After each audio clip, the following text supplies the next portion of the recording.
يا صباح السعادة والسكر الزيادة، صباحكم زي اللبن الحليب. ازيكم يا حلوين؟ ان شاء الله يا رب تكونوا بخير دايما. عايزة اقول لكم وحشتوني وحشتوني وحشتوني وكمان مرة وحشتوني. ان شاء الله ما تحرم منكم ابدا، ولا من سؤالكم عليا، ولا من حنيتكم عليا. النهاردة ان شاء الله صباح جديد ويوم جديد بإذن الله، عندنا في بيت ابويا وكمان هيكون في شقتي. تمام. طبعا الفيديو ده كان المفروض نزل يجي من شهر كده، بس معلش والله العظيم غصب عني. اعذروني، حقكوا عليا، حقكوا على راسي. كانت عندي شوية ظروف صحية وما زالت برضو، بس أنا طبعا بعافر لأن انتوا عارفيني ما بحبش طبعا القعدة، وكمان كنت بجدد شوية حاجات في مطبخي. وكمان أخويا بقى نزل بالسلامة عشان هيتجوز وجبنا عفشه، والحمد لله رب العالمين. ربنا يفرحكم جميعا يا رب.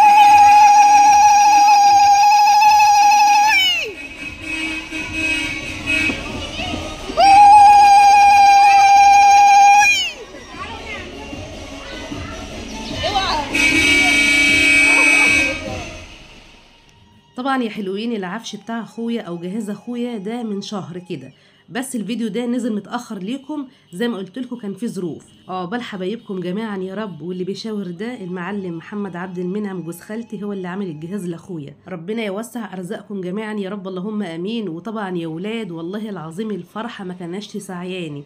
انا اللي كنت عماله زغرط، يعني انا بصور وبزغرط في نفس الوقت. وطبعا انا كنت بحضر الاكل. المقطع اللي جه في اول الفيديو كنت بقلل الفاصوليا وكنت بطبخ انا وبنت عمتي. ربنا يفرحكم جميعا يا رب. وطبعا يا جماعه عشان اخويا، امي طبعا مش موجوده ولا ابويا موجود، فطبعا حبايبنا كتير وحبايب ابويا كتير وحبايب امي كتير. وما شاء الله زي ما قلت لكم، اهل العريس هم اهل العروسه. تمام، يعني واحد. فما شاء الله الناس جات لنا يومها، والناس زغرطت وسقفت ورقصت وهيصت. كان يوم والله العظيم يعني من احسن الايام عندي، لان ده اخويا الصغير انا اللي مربياه، فهو زي ابني بالظبط. والله العظيم معزته زي معزة ابني واكتر كمان. ربنا يفرحكم جميعا يا رب. وطبعا يا جماعه اللي واقفه على السلم دي خالتي الصغيره، اخت امي، خالته امل. وده جوز خالتي برضو المعلم محمد عبد المنعم. وكانت برضو ليا خاله اسمها خاله سناء، كانت موجوده بس مش عارفه انا مصورتهاش ليه او ما جاتش ليه في الصوره. وليا خاله تالته كمان في الصعيد في اسيوط، لانه امي اساسا يا جماعه صعيديه من اسيوط. فطبعا خالتي اللي في الصعيد لسه هتيجي قبل الفرح بيومين. فطبعا ربنا يخلي خالاتي وحبايبي وقرايبي واهلي، سواء من اهل امي او من اهل ابويا. ربنا يا رب يديمهم كده نعمه في حياتنا ويفضلوا سند كده لينا دايما يا رب. وطبعا ده ابن عمي اللي واقف، واللي وراه ابن بنت عمتي، كلنا قرايب وحبايب. وطبعا كلهم واقفين في ظهر اخويا وسند لاخويا وسند لينا. ربنا يديم الناس الحلوه في حياتنا، ربنا يديم الناس الطيبه في حياتنا يا ولاد. والله الفرحه حلوه والله العظيم. مش عايزه اقول لكم الفرحه ماليه قلبي ازاي، ان اخويا الصغير خلاص هطمن عليه. لان طبعا زي ما قلت لكم قبل كده، الله يرحمها كانت موصيانا لو حصل لها حاجه ما نسيبش اخونا غير لما نجوزه وندخله باب شقته. طبعا انا واختي يعني مش عايزه اقول لكم احنا بنعمل على قد ما نقدر ان احنا نسعد اخونا وان احنا نخليه مبسوط. لان بصراحه يعني صعبان علينا، يعني صغير، يعني اتحرم من امه وابوه بدري، ما فرحوش بيه، ما عاش في عزهم. بس ارجع اقول الحمد لله على كل حال، كل بتاع ربنا. طبعا عشنا 40 50 100 مسيرنا ان احنا نروح له، الحمد لله على كل حال. المهم يومها ان احنا فرحنا واتبسطنا وخلاص الحمد لله. فرحوا خلاص يا جماعة قرب. وطبعا يعني بصراحة كان نفسي ان انتوا تيجوا كلكم تحضروا حنته وفرحوا عشان تفرحوا معايا وتشوفوا الفرحة كده في عينينا ونفرح مع بعض. ربنا يفرح أولادكم وحبايبكم يا رب دايما. بالمرة بقى قبل ما انسى يا جماعة، طبعا من 20 يوم او من 25 يوم لقيت طبعا متابعة عندي كاتبالي تعليق في القناة بتاعتي، قناة عالم ام ميدو. بتقولي يا ام ميدو، طبعا انا بحبك وبحترمك جدا وبعزك، بس ليه تعليق عندك. فطبعا لقيتها كاتبالي بتقولي، هي كاتبالي التعليق ده تحت فيديو كنت عاملاه عندنا. تمام. لقيتها بتقولي يعني مروحك كل شوية في بيت أهلك، يعني ده مش حلو، وطبعا ما ينفعش. وما ينفعش كل شويه تروحي بيت اهلك وتقعدي وتفتحيه وتقعدي فيه. طبعا لازم تكوني خفيفه عشان مرات اخوكي تبقى براحتها وما تزهقش. وبلاش تكوني تقيله، وبلاش تكوني كل شويه رايحه هناك، رايحه بيت اهلي، اعمل في بيت اهلي، ما اعرفش ايه في بيت اهلي. سيبي كل واحد على راحته، زي ما انت تحبي ان انت تكوني على راحتك، سيبي برضو مرات اخوكي تكون على راحتها وما تروحيش هناك كتير. بتقولي كمان لان طبعا اخوكي وحداني، واحنا عارفين بقى الوحداني ده بيحصل عليه مشاكل، واحنا مجربين شغل العمات ده وعارفين الزهق وعارفين الشغل ده. فطبعا هي قالت كلام كتير وهنزل لكم برضو كلامها هنا على الشاشة. انا بصراحه اتصدمت، يعني اتصدمت ازاي، يعني مش فاهمه يعني ازاي ما اروحش بيت اهلي. عايزه اقول لك يا حبيبه قلبي، لو انت فعلا متابعه عندي كنت زمانك عارفه كل حاجه عني. عايزه اقول لك يا حبيبه قلبي ان البيت بتاع اهلي ده اللي انا بروحه ده بيت ابويا وامي، تمام؟ احنا ورثه فيه انا واختي واخويا. اخويا له شقته فوق اللي هيتجوز فيها، واحنا لينا شقه تحت انا واختي بتاعت امي اللي سايباها لنا عشان نيجي عليها، تمام؟ انت بتقول انت بتروحي بيت اهلك كتير، وبلاش تروحي بيت اهلك كتير عشان تكوني خفيفه وما تضايقيش مرات اخوكي. انت بتقولي بيت اهلك، يعني معنى كده اللي انا بروح بيت اهلي مش شقه اخويا. يا ريتك حتى كنت قلت شقه اخويا، كنت هقولك ماشي انا معاكي. وانا اساسا يا حبيبتي مش بتاعت الكلام ده، انا عارفه اللي ليا واللي عليا. وعايزه اقولك كمان ان الله يرحمها ربتني انا واختي على عدم التطفل، وكمان ان الاحساس نعمه من عند ربنا، يعني اللي عنده دم احسن من اللي عنده عزبه، تمام؟ احنا الحمد لله عارفين حدودنا كويس جدا جدا. وان كنت انت يا حبيبه قلبي زي ما انت كاتبالي في التعليق ان انت شفتي من عماتك كتير، عايزه اقولك الناس مش زي بعضيها، صوابعك مش زي بعضيها، ما تخلطيش الامور ببعضيها، تمام؟ مش عشان اخوات جوزك مثلا معاكي وكانوا مش كويسين او بهدلوكي او اتطفلوا عليكي بزياده يبقى احنا لازم نكون زيهم عشان اخونا وحيد. بالعكس، الاخ الوحيد زي الاخين، زي الثلاثه، زي الاربعه.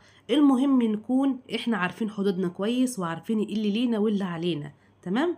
عايزه اقولك ان ده بيت اهلي، انا ليا حق فيه زي ما اخويا له حق فيه، زي ما اختي لها حق فيه. وانا كمان ده انت جايه على واحده، ده انا كمان ما بروحش الا كل فين وفين عشان انا متجوزه بره البلد. وكنت بروح كمان في اجازه الصيف، والله بقالي اجازتين ما بروحش. وان رحت بروح يوم ببات الليل واجي تاني يوم عشان دروس عيالي. واختي زي بالظبط، انا اختي متجوزه في البلد بس والله العظيم ما بتروح هناك خالص، يمكن انا بروح عنها كمان. يعني انت جايه على ناس اساسا ما بتروحش بيت اهلها الا كل فين وفين. ويا جماعه يعني معلش، عايزه اقول لك يا حبيبتي، عايزه اقول لك لازم البنت يكون لها مكان في بيت ابوها. ازاي انا ما اروحش هناك؟ هو انا بروح على شقه اخويا ولا بروح على شقه اختي؟ انا بروح على شقه امي اللي هي سايبهالنا ان احنا نروح نقضي يوم مع بعض، اتجمع انا واخواتي مع بعض. لا قدر الله لو حصل زعل بيني وبين جوزي اروح فين؟ لا قدر الله لو نفسيتي تعبت وعايزه اغير جو اروح فين؟ لا قدر الله لو حصل اي حاجه اروح فين؟ يعني البنت ملهاش الا بيت ابوها. وام الله يرحمها الف رحمه تنزل عليها، زي ما سترتنا في الدنيا سترنا برضو وهي ميته. هي اللي عملت لنا الشقه دي عشان ما نبقاش تقال على حد، ولا حد يتقل مننا ولا احنا كمان نتقل من حد. شقتنا دي يعني بتاعت العيله، انا لما بروح هناك الكل بيتجمع فيها، تمام؟ شقه اخويا فوق منفرده عننا، طبعا لوحدها عننا.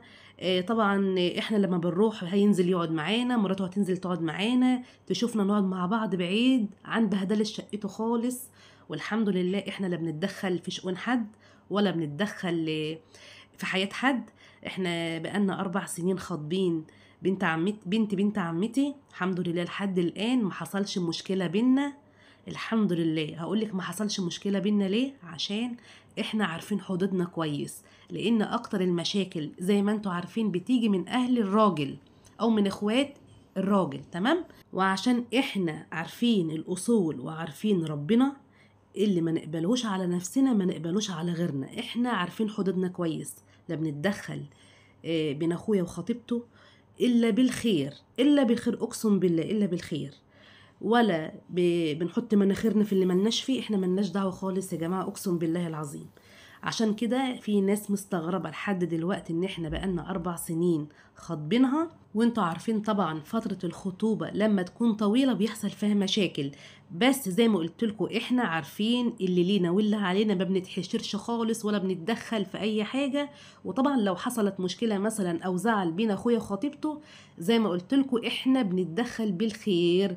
وطبعا الزعل موجود بين مثلا الواحد وخطيبته، الراجل ومراته، لكن احنا ملناش يعني ما بندخلش في حاجات تانية، ما بنحطش مناخيرنا في حاجات تانية، احنا ملناش دعوة. كل واحدة ملهية في بيتها وجوزها وعيالها، عندنا مشاكل نتلهي فيها، احنا مش صغيرين على المشاكل. وكمان التدخلات دي يا جماعة هي اللي بتعمل المشاكل. طول ما الإنسان ما بيتدخلش في حياة حد وبعيد، المشكلة هتبقى سهلة وتتحل بسهولة. لكن التدخلات بقى من أهل الراجل أو من أخوات العريس أو من أم العريس أو من أهل العريس، ده بقى اللي بيكبر المشكلة وبيعمل بها إيه، زي حساسية بقى بين الإيه، بين أهل العروسة وأهل العريس. تمام. عشان كده في ناس كتير مستغربة إن إحنا بقالنا 4 سنين خاطبين خطيبة أخويا وما حصلش بينا مشكلة. مننا احنا يا جماعة، والله العظيم مننا احنا. يعني معروف ان اكتر المشاكل بتيجي من اهل العريس او من اخوات العريس. بس الحمد لله يا رب، الف حمد وشكر لك يا رب، عشان احنا ناس متربية وناس عارفين ربنا، واللي ما نقبلهوش على نفسنا ما نقبلوش على حد. احنا عارفين حدودنا كويس جدا. يعني انا عن نفسي انا مانيش عارفة يعني اخوات الزوج بيعملوا ليه مشاكل مع مرات اخوهم. يعني انا بتكلم بقى عموما دلوقتي، ليه المشاكل يا جماعة؟ ليه اخت الزوج تتدخل في حياة اخوها؟ ليه ما تسيبيه يعيش زي ما هو عايز؟ الدنيا هتعلمه، هيتشكل هو ومراته، هيتخانق هو ومراته ويرجع يتصالح تاني. انت اللي هتبقى وحشة، والله العظيم ده حقيقة. فدايما خليكي بعيد احسن، ولو اتدخلتي او حد دخلك يبقى بالحسنى والكلمة الطيبة، الكلمة الطيبة اللي تصلح واللي تخليهم يرجعوا لبعض تاني. بلاش الكلمة الوحشة، كل حاجة بتقعد، مفيش حاجة بتروح. والله الكلمة الوحشة هتلاقيها والكلمة الطيبة هتلاقيها. وعايزة اقول لك حاجة كمان، طول ما انت كويسة مع مرات اخوك هيكون كويس معاكي. لان طبيعي الراجل المحترم، الراجل اللي بيغير على بيته وبيخاف على زعل مراته، لو انت مثلا قلتي ادبك على مراته او اتعديتي حدودك مع مراته، اكيد الراجل اللي بيزعل على زعل مراته اكيد هيزعل، لانك انت كده اتعديتي على حق اخوكي، انت كده قلتي ادبك على مرات اخوكي.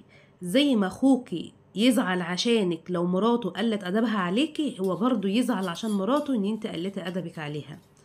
وكمان طول ما انت كويسة مع مرات اخوكي، احلى كلام هتشوفي منها، احلى استقبال هتشوفي منها، لو رحت هناك هتوجبك وهتفتح لك بيتها.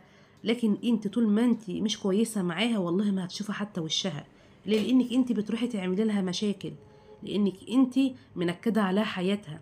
والله يا جماعة الدنيا مها مستاهلة، اقسم بالله الدنيا مها مستاهلة. هتستفيدي ايه لما تنكدي على اخوكي؟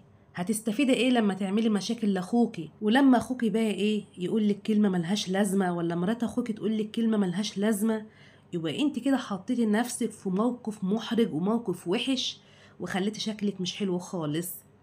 فدايما خلي كده ايه، يعني خليكي بعيد، إيه، خلي لسانك حلو مع الكل، خليكي مؤدبه في كلامك، خليكي خفيفه عند اخوكي، ما تبقيش تقيله وتروحي كل شويه انت وعيالك وتروحي تقعدي وتبهدلي وتعملي.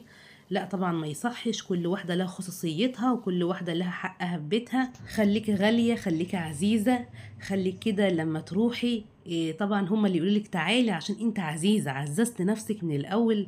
طبعا عندك بيت العيله تحت، تعالي والكل يتجمع فيه. طبعا عايزه تزوري اخوكي فوق، تبقى الزياره خفيفه والزياره معقوله والزياره تكون مؤدبه. طبعا لا عيل يتنطط ولا العيل يفتح تلاجة ولا العيل يلعب في حاجه، بحيث ان محدش يتضايق منك ويتضايق من عيالك. تمام؟ عشان هو ده اللي بيجيب المشاكل. فيا جماعه حبيت بس اقول الكلمتين دول عشان بس صاحبه التعليق إيه تكون عارفه يعني قصدي ايه ونيتي ايه واللي ليه ايه واللي عليا ايه.